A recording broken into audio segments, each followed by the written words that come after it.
watch it work, seeds of joy in every row. Come on down, we'll show you how what's fresh and green is growing now. At Bob's Market, we've got it all, from garden dreams to greenhouse halls. Catch the buzz, catch the show, where the best of the season grows.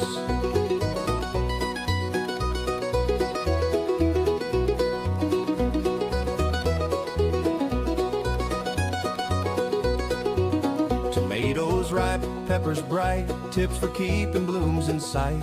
Let's make your backyard glow. Tools and plants, advice for free. Bob's is where you want to be. At Bob's Market, we've got it all, from garden dreams to greenhouse halls. Catch the buzz, catch the show, where the best of the season grows.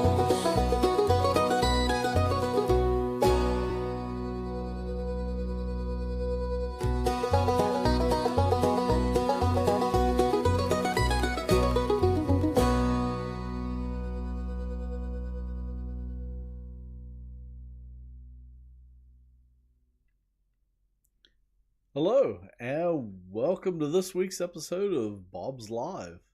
And I'm coming to you a little bit later this week, and that's because I had a little bit of, I guess you could say, late breaking news this morning. And it has to do with this week's sale. So I've got a little printout here for my notes. But yeah, let me kind of switch things around here, and I'm going to pop it up on the screen so I can talk about it. But we are having this weekend, the sale starts tomorrow, so I'm going to have information up on the website tomorrow. But this Memorial Day weekend, so Friday, Saturday, Sunday, and Monday, we're going to be running basically a BOGO sale, a buy one, get one sale on our 10-inch SunPatiens hanging baskets. So SunPatiens, they're fairly new on the market as far as the horticulture industry goes. They look like a New Guinea impatient. If you hold up a New Guinea and a SunPatiens side by side, almost impossible to tell them apart. Really, the only way you can tell them apart is to look at the tag.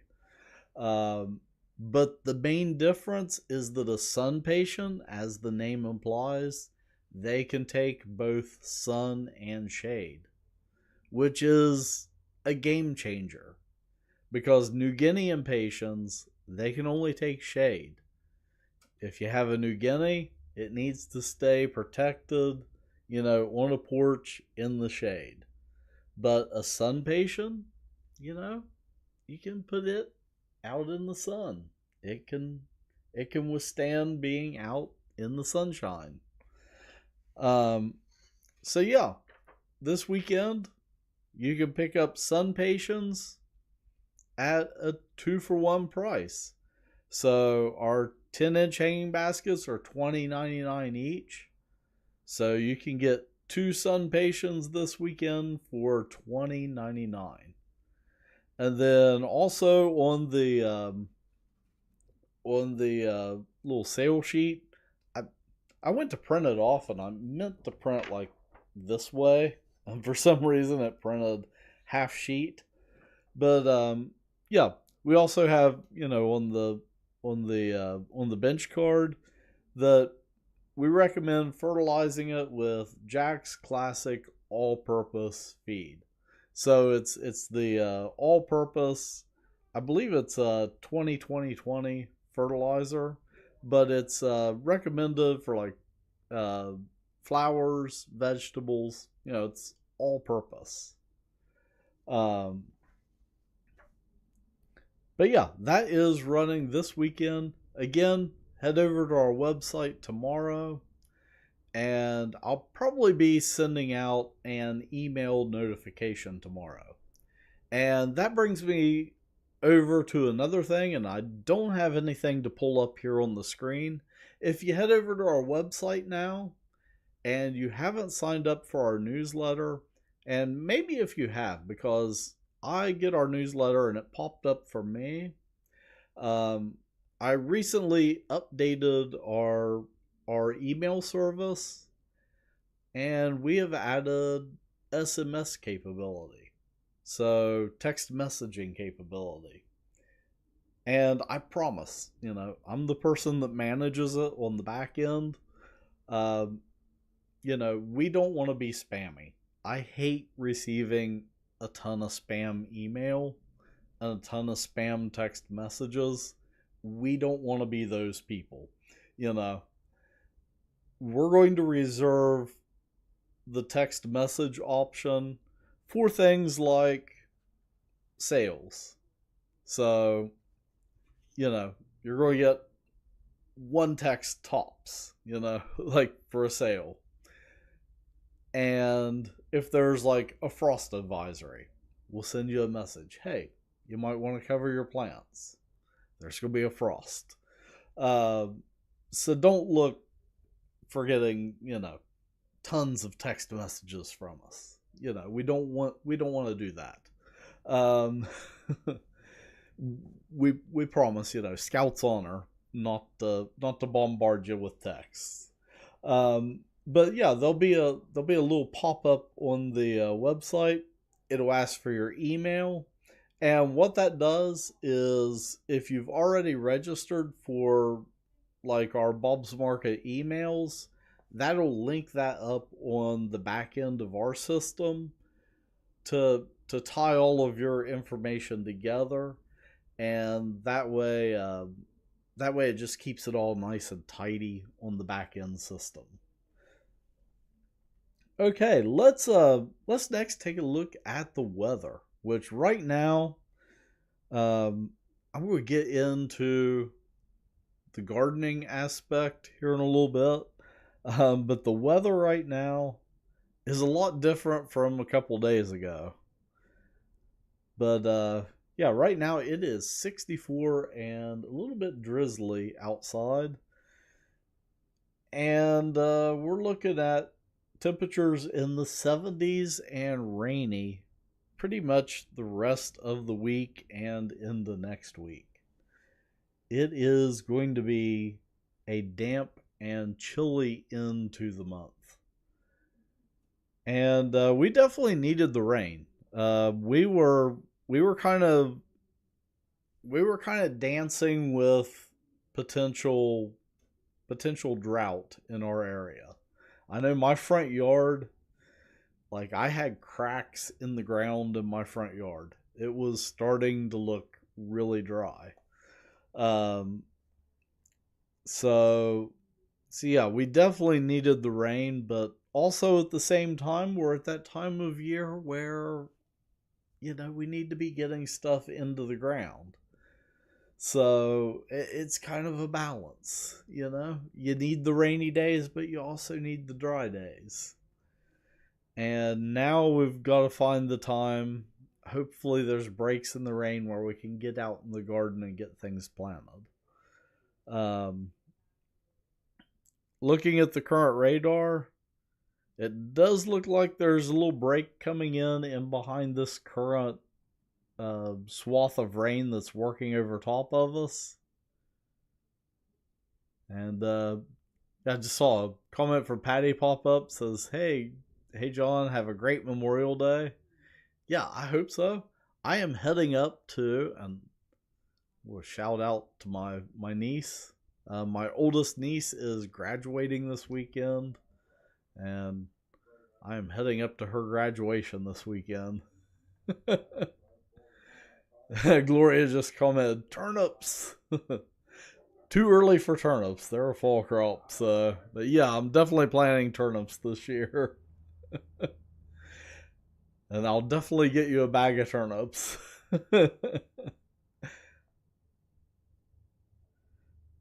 But yeah, we have some cold, rainy weather right now. And before it turned cold and rainy, I was lucky enough to get my flower beds planted.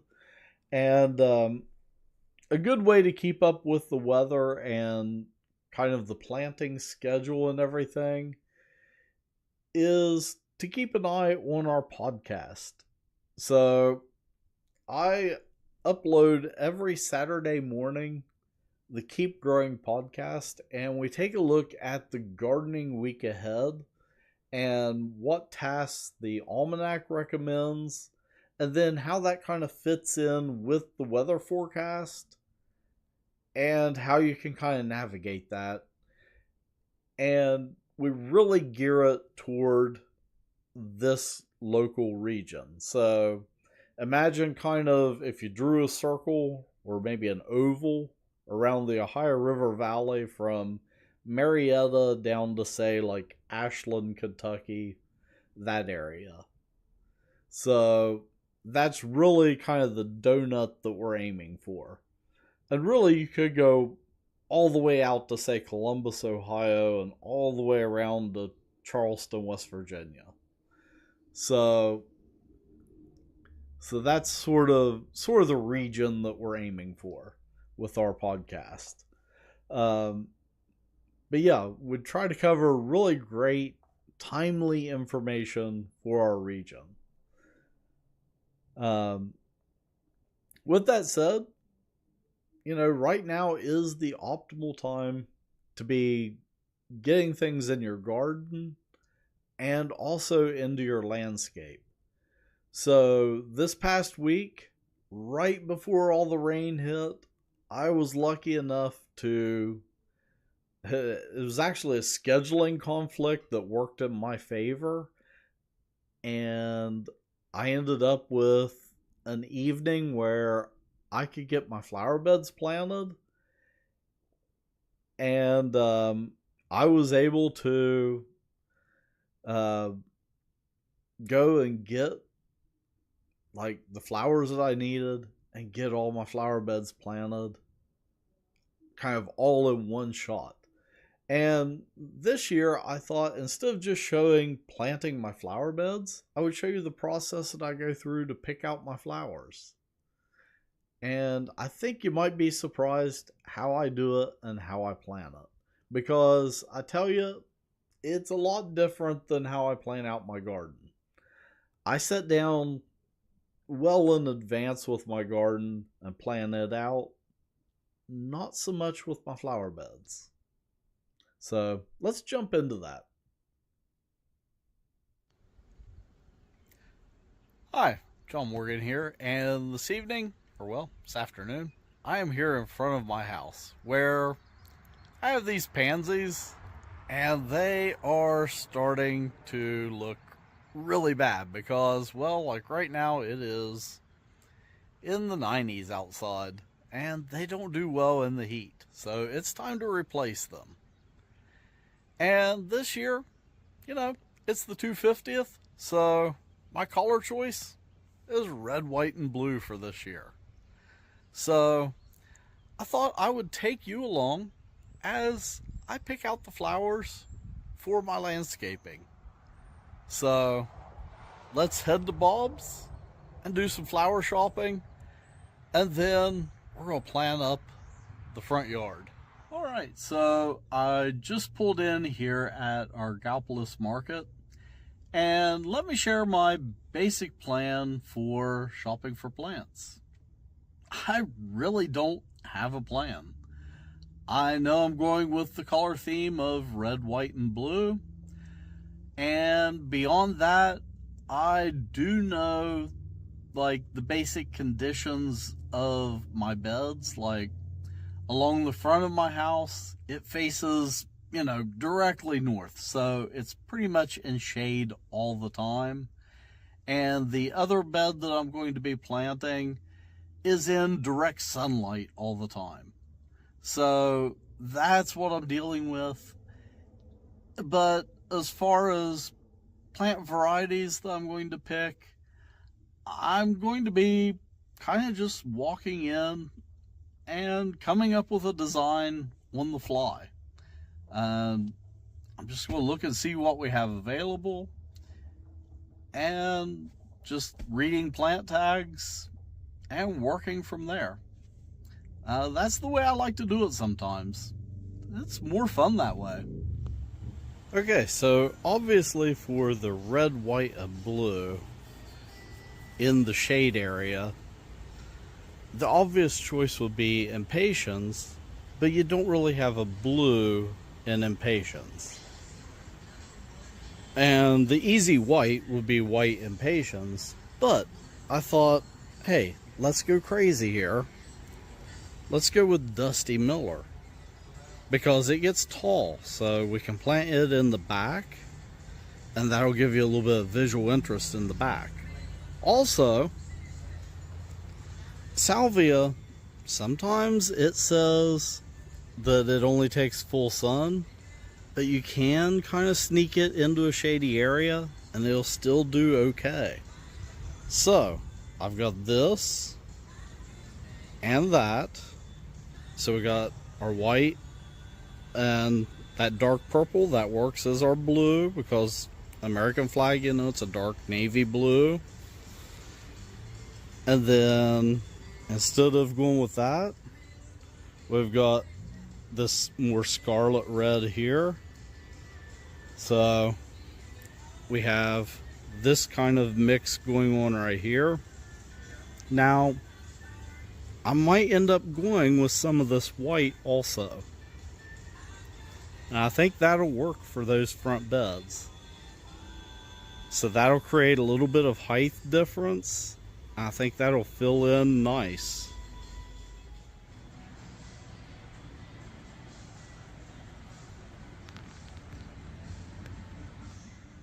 Alrighty, got everything loaded, along with a couple bags of cypress mulch to kind of zhuzh everything up, and a bag of Pro Mix to kind of help supplement the beds. But the sky is looking quite angry to the north, but it is looking pretty good down my way, so fingers crossed we can get this done tonight. Oh, tailgate. Yep. Don't forget the tailgate, that would be bad. So here at the front entrance of my house, we have our street out here and then our driveway, and we have this little sign here, which I'm not going to show the front of because that has our house number. And then we have this rectangular bed right here, and this little offshoot of the bed right here, it kind of goes out around this guy wire right here for the power pole, and that way I don't have to like mow and weed eat around it. It just makes it a lot easier as far as trimming. But what I'm going to do here, just to make this a lot easier, is this area right here always becomes a weedy mess. And since I don't want to block our house number sign, I'm just going to make that a mulch bed. You know, that's fine sometimes. I might plunk in a couple alyssum on each side. They can kind of spread out and do their thing.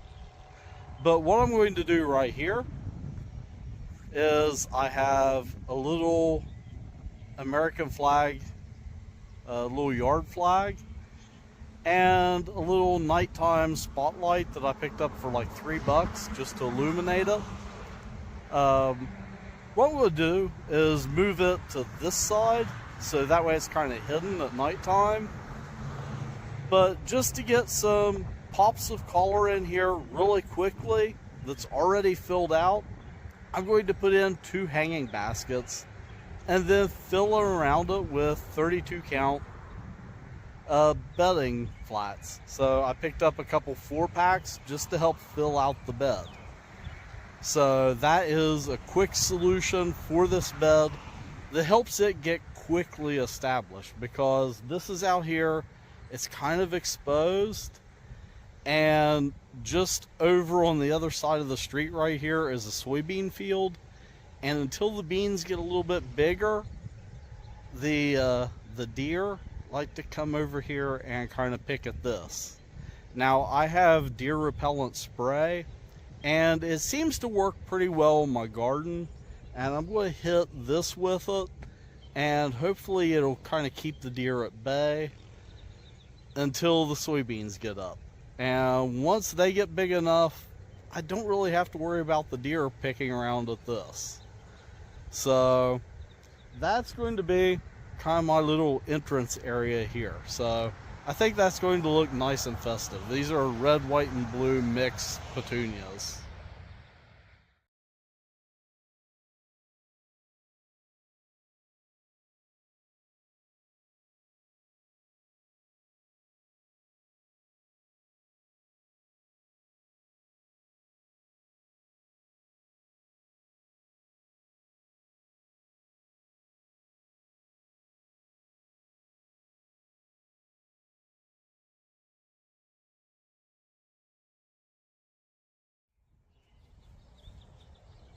Alright, now it's time for mulch. I might have actually bought too much mulch. I got 2 bags, but a few weeks ago, I actually got a dump truck load of mulch for my garden. I had a little bit left over. I used it on some of my other flower beds, so I needed just a little bit for here. And I got 2 bags, which I think is overkill. But I can store it in the garage. But something I want to make you aware of, though, is if you store mulch inside, like in a garage or a shed, just be careful. Because, I don't want to scare you, but snakes, they like to overwinter in mulch. They, especially copperheads, they've been known to make nests in mulch and lay their eggs in it.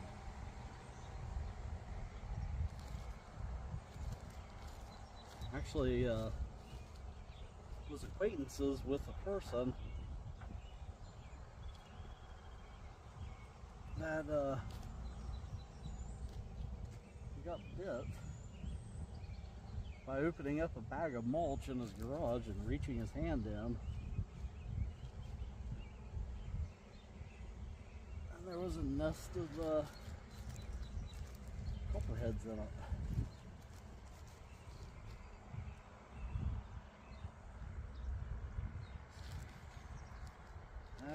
That's a way to ruin your gardening plans.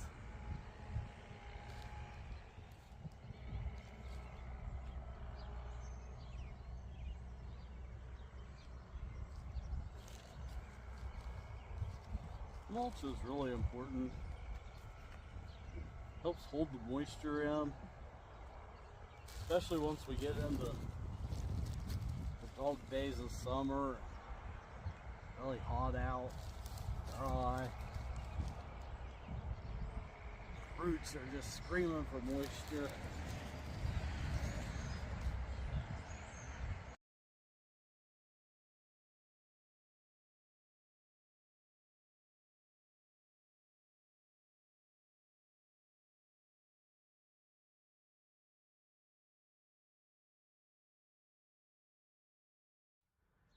I haven't really shown the front of my house for the last few summers, and that's because it has been a mess. I had this concrete sidewalk redone, and it actually raised the level of the sidewalk up about 4 inches, and the concrete patio that's in front of me I had rebuilt, and the old patio I had removed. And instead of going to the expense of having a dumpster brought in, I was like, just dump the old concrete right here. Because there was like old limestone and stuff in here to begin with that I really couldn't do anything with at all, because it was like layers deep. So my original plan was to put river rock in here anyway.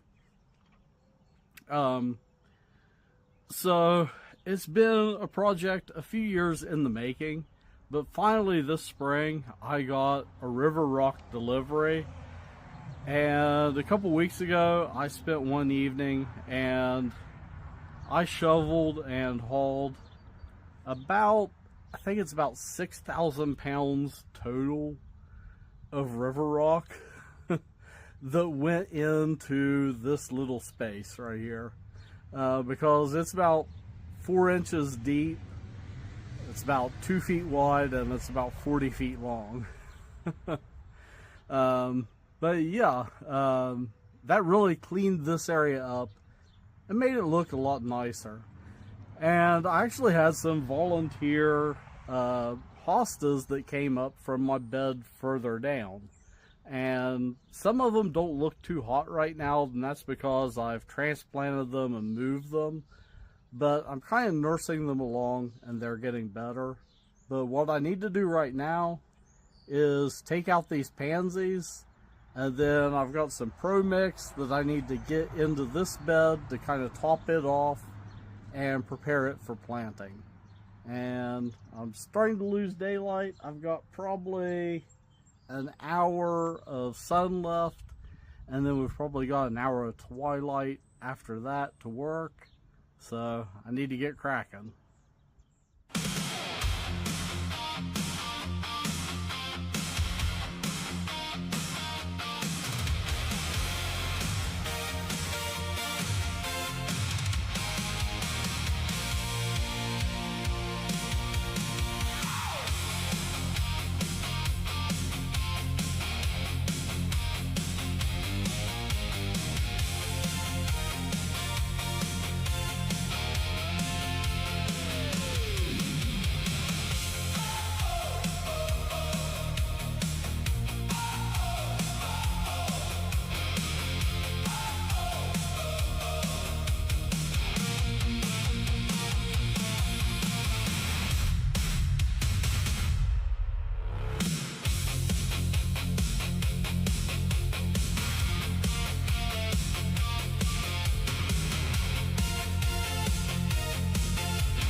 All right, so yeah, that is the landscaping so far.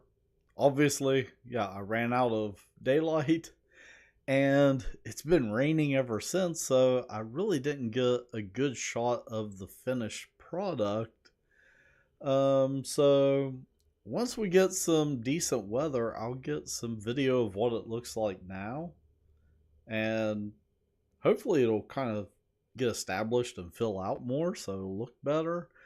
And yeah, we'll get some nice looking video of it then. And also, this rain is helping out my wildflower beds, so I haven't been able to show those either. I'm making some great strides with it this year, so I really want to share that this year also. So you've got that to look forward to, like in an upcoming episode of Bob's Live. Next week on Thursday, we won't be having an episode of Bob's Live because I have an appointment in the morning and I will be out of the area, so I probably won't make it back in time to do an episode. But I might do an episode earlier in the week because I want to try out an experimental feature in the software that I use to do the show. I might not even post it to the website, so it might show up, it might not. So if you see me go live, you're welcome to join. It's probably going to be more experimental than anything. So feel free to jump on, chat with me. But yeah. Yeah, Patty says, love the combos of plants and the collars. So yeah, I like to try to mix textures and collars when I do my plantings. So Dusty Miller, it has that really interesting leaf texture. with the shape of the leaves, but also where they're kind of fuzzy. You get that interesting texture in the leaves. And then later on in the season, they do have kind of like purple little blooms that come off of them. Uh, but yeah, they're really interesting plants to grow. And then also the salvia, they're really interesting. But I like to mix heights in that bed to get something taller in the back, and then also the impatiens.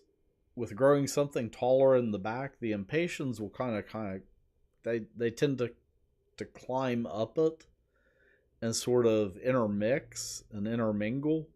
So you get this really nice effect. I've done that quite a few years in a row in that bed, and it's always turned out really well. It also works really well with impatiens and coleus in that bed. Those are two combos that work really well together. But yeah, that is all that I have for this week. Yeah, I always forgot about Dusty Miller. Always planted it years ago.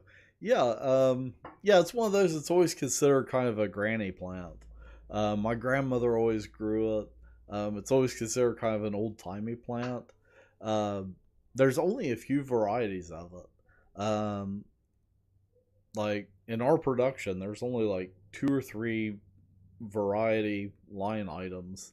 I really wish plant breeders would develop more varieties of Dusty Miller.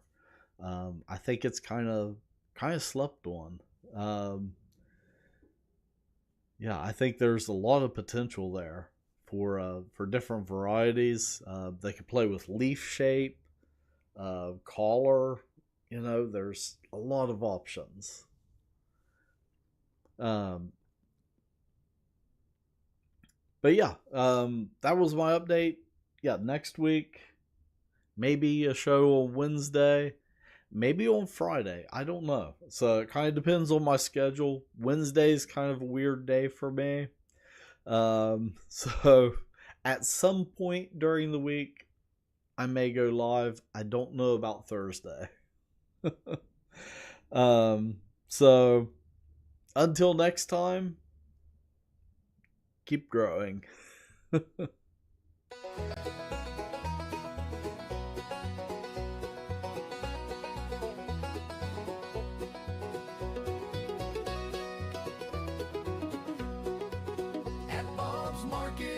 Got it all, from garden dreams to greenhouse halls. Catch the buzz, catch the show, where the best of the season grows.